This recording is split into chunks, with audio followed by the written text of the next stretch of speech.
Salam sejahtera dalam kasih Kristus. Kehidupan jemaat mula-mula selalu menjadi percakapan dalam komunitas orang Kristen.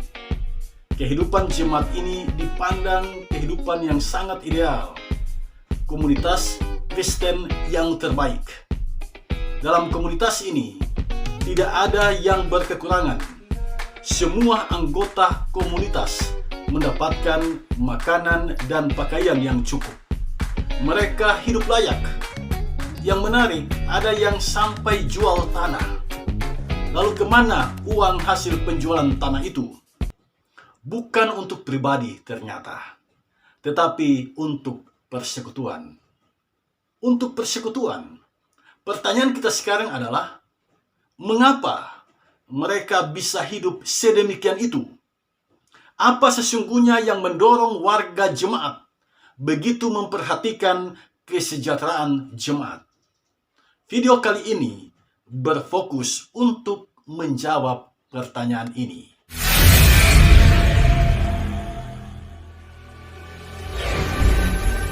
Kondisi hidup jemaat mula-mula digambarkan dengan jelas dalam Kisah Para Rasul pasal 4 ayat 32 sampai ayat yang ke-37. Sepenggal potret hidup mereka saya baca bagi kita semua dalam Kisah Para Rasul pasal 4 ayat 34a. Demikian bunyinya. Sebab tidak ada seorang pun yang berkekurangan di antara mereka. Wow, ini menarik saudara sekalian. Tidak ada seorang pun yang berkekurangan di antara mereka. Ada jemaat, dan di dalam jemaat itu tidak ada seorang pun yang berkekurangan. Bukankah ini hal yang luar biasa? Paling kurang, kebutuhan pokok mereka, makanan, pakaian, dan rumah tinggal terpenuhi. Dr. Lukas sebagai pemerhati kaum miskin dan orang-orang yang terpinggirkan, sekaligus adalah penulis kitab Kisah Para Rasul ini, menuliskan pola hidup jemaat mula-mula ini. Kala itu, pada tahun 63 Masehi, ketika kitab Kisah Para Rasul ini ditulis, ada kecurigaan terhadap kekristenan. Ada kecurigaan yang hebat. Bahkan ada tuduhan kekristenan merupakan gerakan subversif, menggulingkan kekaisaran Romawi. Dr. Lukas berupaya meyakinkan pembacanya bahwa kecurigaan mereka itu tidak benar. Sebab gaya hidup orang Kristen tidaklah demikian. Kehidupan mereka justru saling mengasihi satu sama lain, saling menopang, dan saling memperhatikan satu sama lain. Kekristenan merupakan penyempurnaan dari agama Yahudi. Karena itu, penekanan utama Kisah Para Rasul adalah perjalanan misi Paulus dan tuntunan Roh Kudus atasnya. Pertanyaan kita sekarang adalah, apa rahasia terbentuknya kehidupan Kristen ideal dalam komunitas jemaat mula-mula?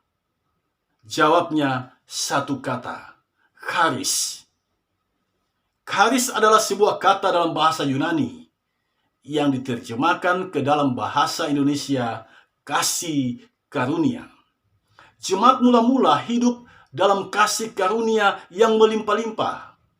Hidup dalam kasih karunia adalah hidup yang merefleksikan kasih dan kebaikan Kristus di dalam kehidupan nyata. Saat ada yang lapar, kita memberi makan. Saat ada yang haus, kita datang memberi minum. Saat ada yang terluka, kita membebat. Di saat ada yang ketiadaan tempat tinggal, kita memberikan tempat bagi mereka. Di saat ada yang berduka cita, kita menghibur mereka. Di saat ada yang sakit, kita melawat mereka. Dan di saat ada yang tersesat, kita membawa mereka pulang. Begitu seterusnya. Hidup dalam kasih karunia adalah menghadirkan cara hidup Kristus di dalam dunia ini. Ini yang nampak dalam kehidupan jemaat mula-mula. Sehati, sejiwa, harta milik kepunyaan bersama, saling membantu sehingga tidak ada yang berkekurangan dan saling berbagi. Nah, sekarang mari kita berefleksi, bagaimana dengan kita? Bagaimana dengan jemaat yang kita layani? Bagaimana dengan jemaat di mana kita hidup di dalamnya? Apakah pribadi kita, apakah jemaat kita telah menjalani dalam kasih karunia yang melimpah-limpah? Kita pasti malu menjawab pertanyaan ini. Sebab faktanya, individualisme telah merampas spirit sehati sejiwa. Keinginan yang terlalu ambisius menduduki struktur gerejawi telah merenggangkan tali persahabatan. Kebersamaan yang seharusnya dirawat diterpah badai kepentingan sektoral untuk bersinode sendiri. Pikiran pejabat gerejawi acap kali tidak berpijak pada hakikat diri sebagai tubuh Kristus. Kita kadangkala memiliki otak yang tidak lagi melekat pada tubuh itu. Akibatnya, sudut pandang dan ucapan kita lebih sering mengedepankan pemisahan, kalau tidak dikatakan perpecahan. Saat ini mari kita bertobat. Kita akui kegagalan kita menjalani kehidupan sebagaimana yang Kristus kehendaki bagi kita.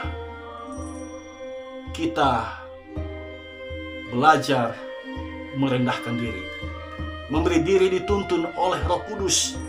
Sebab jika Roh Kudus yang menuntun, yang ada adalah kebaikan dan bukan perbantahan. Yang ada adalah kesamaan hati, milik bersama kita rawat dan jaga bersama.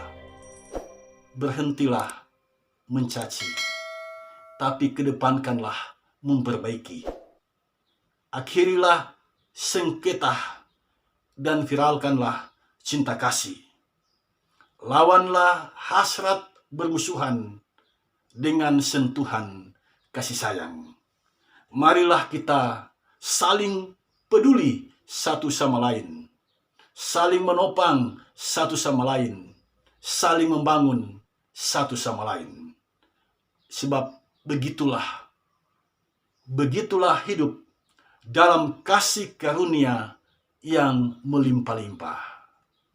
Semangat dan teruslah bersemangat untuk saling peduli satu sama lain, untuk berbagi satu sama lain.